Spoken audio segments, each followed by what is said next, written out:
Uma segunda greve ampla aconteceu ontem na Argentina. Eles chamam de greve geral, mas não é exatamente uma greve geral, porque ela é por tempo determinado, né? É um dia de paralisação atingindo diversos setores. O governo Milei reagiu, mais uma vez, com arrogância, com ironia. Mas é bom lembrar que esses trabalhadores não foram às ruas e não interromperam suas atividades pedindo melhores salários, reajustes. É, na verdade, uma paralisação em defesa de aposentados e de desempregados. Não é causa própria, mas é causa de todos, causa social. Há sinais contraditórios sobre o que está acontecendo na Argentina. E aí, claro, hoje é muito comum isso, né? Em vez de análise, você tem torcida. E a pessoa, em vez de olhar aquilo com imparcialidade, ela olha como um torcedor na arquibancada. Então, o juiz sempre erra contra o seu time. E o jogador do seu time é sempre o melhor. O seu time é melhor quando não ganha porque foi prejudicado, porque tem um esquema. E, lamentavelmente, essa visão de torcedor folclórica, essa visão da arquibancada, do boteco, ela hoje é predominante na análise política e na análise de acontecimentos econômicos. Então há os torcedores do Milei e, o mais grave, porta-vozes do Milei, que ele nem conhece. Não é que o sujeito recebe dinheiro para falar bem do Milei. É um envolvimento ideológico. E aí a defesa é incondicional. Tudo que o Milei faz é correto, é bom. Ele vai revolucionar a Argentina. E há sinais contraditórios, porque esses torcedores na imprensa, e não só na imprensa argentina, mas na imprensa brasileira, e hoje até na imprensa dos Estados Unidos, porque há um movimento ali de investidores para apoiar o Milei. Um movimento de apoio ao Milei. Porque o Milei está disposto a entregar exatamente o que eles querem. E o tipo de organização social que eles querem. Mas quais são os sinais contraditórios? A Argentina tem superávit. E superávit para valer, ou seja, considerando inclusive o pagamento de juros da dívida. A inflação vai descendo, mês após mês. O acumulado, claro, ainda é elevadíssimo. Escandaloso, mas vai descendo. Olha só! Mas é preciso entender a causa do superávit e da redução da inflação. Recessão derruba preços. Há um fenômeno claro que pode ocorrer durante um período, que é o da combinação de inflação alta com estagnação econômica, que é o que se chama de estagflação. É um momento crítico. As duas coisas se encontram e durante um período coexistem. Baixíssima atividade econômica, recessão e, paralelamente, inflação alta. Não dura um período prolongado, porque são fatores que vão se anulando, né? Recessão reduz preços, reduz o movimento de alta dos preços, ou seja, a inflação. Aconteceu no Brasil. Todo mundo se lembra, o Meirelles batia no peito. Eu derrubei a inflação. Não, não foi ele que derrubou a inflação. Foi a recessão. O consumo vai sendo achatado em tal medida que não tem alternativa. Os preços vão descer, porque não há consumo, não há procura. A oferta vai se tornando muito maior do que a procura. Então os preços descem. Claro, isso está ocorrendo na Argentina. Redução da inflação, porque há uma recessão. E o superávit tem a ver, porque não é que o governo teve um aumento de arrecadação. Alguns críticos do Milei, aí são críticos que também partiram de uma premissa errada, de que o superávit é consequência de aumento de arrecadação. Não é. O superávit é consequência do fechamento dos cofres. Muita gente ouve tal coisa, lê tal coisa e bate palmas. Muito bem, fechou os cofres. Não. Primeiro, o governo central está deixando de cumprir uma obrigação constitucional, que são os repasses para as províncias, afetando educação, saúde, segurança pública, que é hoje um problema crônico na Argentina. As cidades argentinas hoje, como Rosário, estamos falando de um lugarejo qualquer, cidade importante. Aliás, cidade do Lionel Messi, do Di Maria, do Che Guevara. Rosário está tomada pelo crime organizado. E o dinheiro que sai, deve sair, tem de sair, é determinação constitucional. Não se trata de presentinho, de agrado, de benfeitoria, mas é simplesmente devolução de parte daquilo que vem dos estados para a União, para o poder central. São os impostos. A produção se dá nos municípios. É lá que se produz riqueza. Então o dinheiro sai dos municípios, das províncias, vai para a União. A ideia é que a União possa, de certa maneira, atacar injustiças sociais, fazendo, por exemplo, com que o dinheiro de uma província rica chegue até a província de Salta, que fica no norte, ali na fronteira com a Bolívia. Mas é preciso que o dinheiro retorne depois para as províncias. O Milei simplesmente fecha os cofres e fecha também para programas sociais. E aqui é preciso notar o seguinte: não são programas periféricos, com alguma importância. Eles se tornaram fundamentais em um país que tem hoje, segundo o próprio Javier Milei, segundo dados do atual governo argentino, um país que tem hoje 57% de sua população em estado de pobreza e uma parte considerável desses 57%, alcançando talvez 15% da população geral, esta parte considerável está atirada à miséria. Então os programas com restaurantes populares, locais de distribuição de alimento, não é dinheiro, não é vale isso, vale aquilo, é comida.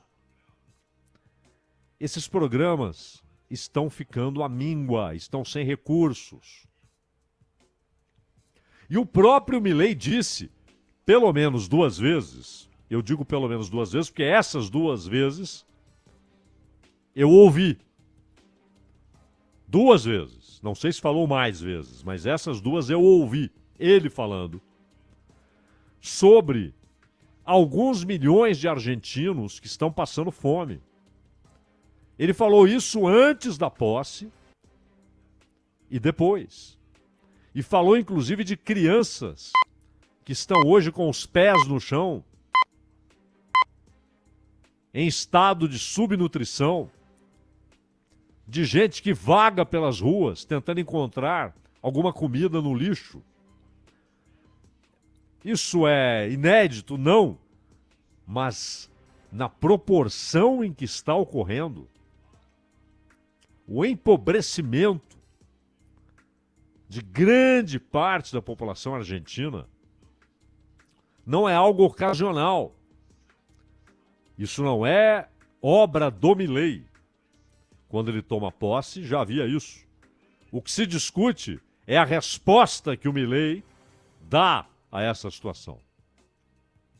E ele sabia que enfrentaria essa situação. Ele, o Massa, a Buric, todos os candidatos sabiam que o vencedor iria enfrentar uma gravíssima crise social, com o país sendo empurrado para a pobreza e uma grande parte da população sendo atirada à pobreza extrema. Então, não foi o Milei quem produziu esse estado de coisas. A questão é que respostas ele está dando, que respostas ele pretende dar. E até aqui, ele bate no peito e diz: temos um superávit. Quem poderia imaginar que chegaríamos a março e atravessaríamos abril e chegaríamos a maio com superávit fiscal nominal? Pois é. À custa do quê? Da falta de recursos para as províncias? E essa falta de recursos atinge, repito, insisto, educação, saúde e segurança pública. Há províncias onde a polícia começa a ter dificuldade para usar as viaturas. Há hospitais públicos que estão sendo precarizados dia após dia. E, ao mesmo tempo, o fechar do cofre para programas sociais, que não é um conjunto de programas que alcança as pessoas ali nas periferias mais carentes. Não. É muito grande o número de pessoas que só consegue se alimentar por causa desses programas, desses restaurantes populares, dessa distribuição de alimentos. Às vezes até tendo de pagar alguma coisa, mas é um preço quase simbólico, subsidiado. Você começa a atacar esses programas com falta de recursos, e o que resta? A promessa de que lá no final do caminho haverá prosperidade. Bom, se pelo menos fosse assim, se pelo menos o caminho escolhido por Milei levasse inexoravelmente, inevitavelmente, à prosperidade econômica e social, perfeito. Não é o caso. Não é o caso. O Milei, na verdade, está produzindo prosperidade exclusivamente para os rentistas. E parece confundir, e tem confundido, rentismo com prosperidade. Ele acha que é isso. Reduzir o Estado à insignificância como agente econômico e social, e reduzi-lo a administrador da força armada, da força militar, da força civil armada, que vai defender a classe dominante. Insiste na aprovação de uma legislação que vai precarizar ao máximo direitos dos trabalhadores. fará desaparecer punições para quem faz contratações irregulares. Ora, se com multa, se com punições há irregularidades, há exploração indevida, ilícita e ilegal da força de trabalho, imagine fazendo desaparecer qualquer possibilidade de multa ou de punição. Contemos apenas com a consciência do empresário.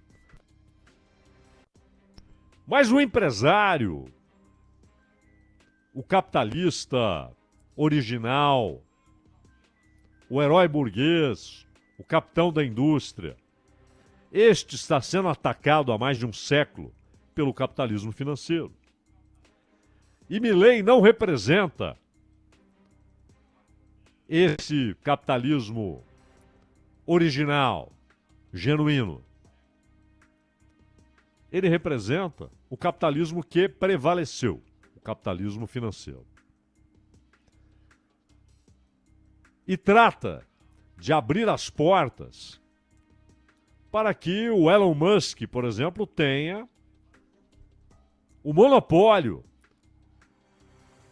dos serviços de satélite na Argentina, que tem o seu próprio investimento, tem os seus próprios investidores na área de satélite, pesquisadores na área de satélite, e tudo isso pode se perder.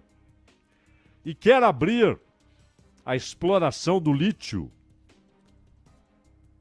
também para uma concorrência que os argentinos não podem enfrentar.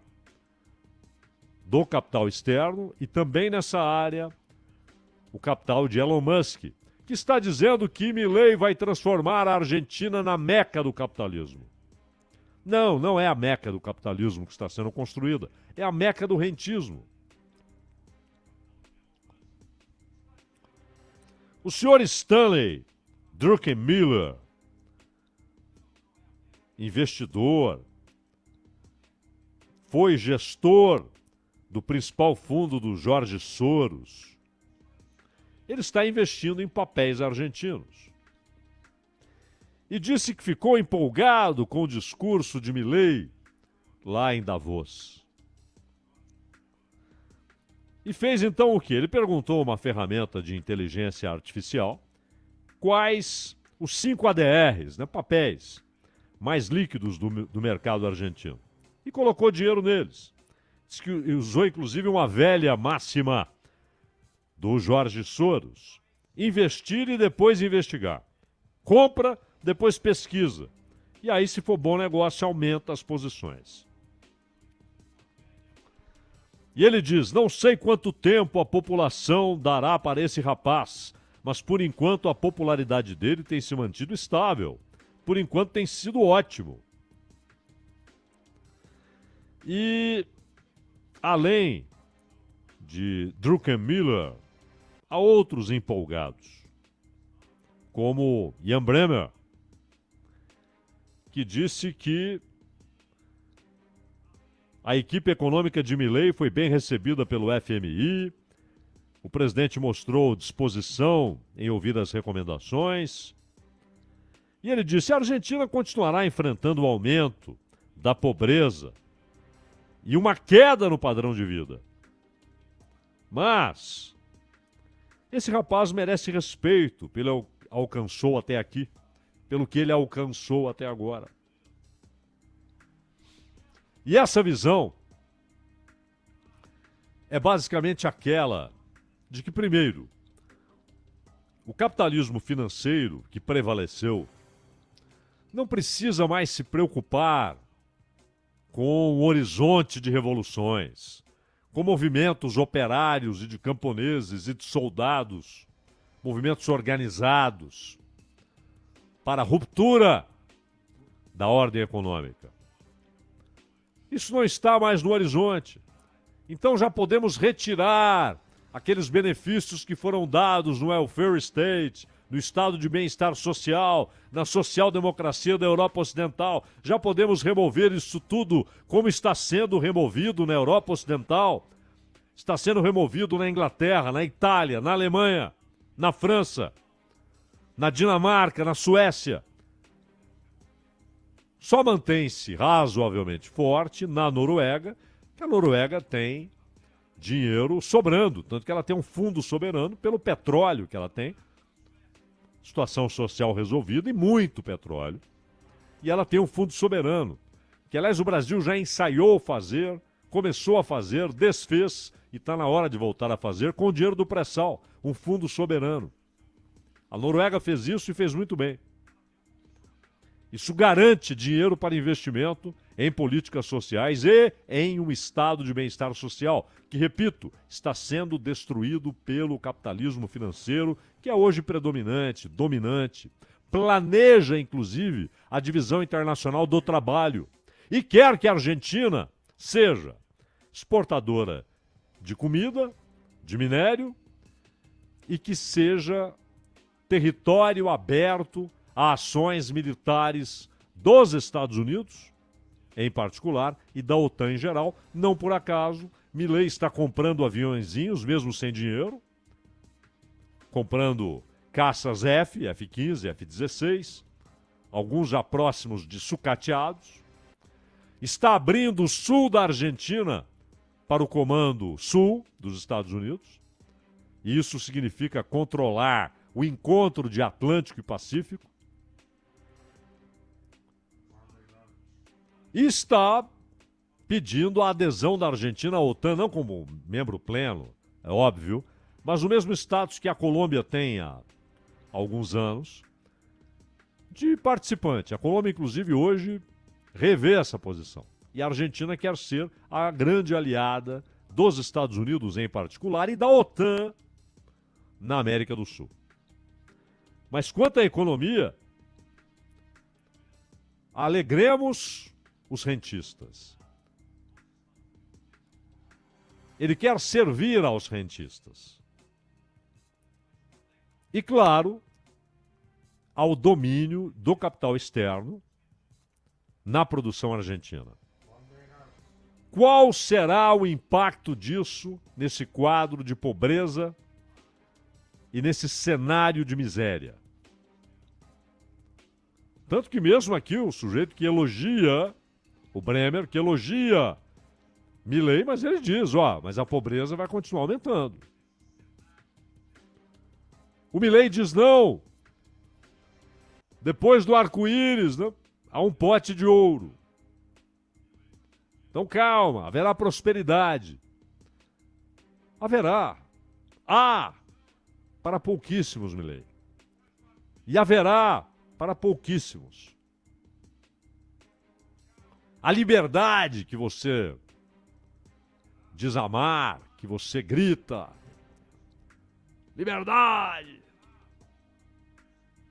É a liberdade do grande capital. Não é a liberdade do trabalhador. Você tem lutado contra a liberdade do trabalhador. Você quer o trabalhador sem direitos. Você quer o escravizado assalariado. Daí essa segunda greve, limitada, um dia só. Mas é uma demonstração, porque os trabalhadores não pararam para pedirem melhores salários. Eles pararam para pedirem socorro para os aposentados, socorro aos aposentados, para que os aposentados sejam socorridos no momento em que são atacados, em que o reajuste das aposentadorias não é que está ameaçado, ele já está esbarrado na nova legislação. Para que haja correção, pelo menos pela inflação, e para que os desempregados... Sim, imagine um país com inflação de 2 dígitos, de 3 dígitos, 3 dígitos. E você não garante a correção da aposentadoria. Isso significa o quê? Que a aposentadoria vai valer cada vez menos. E em uma moeda que vale quase nada.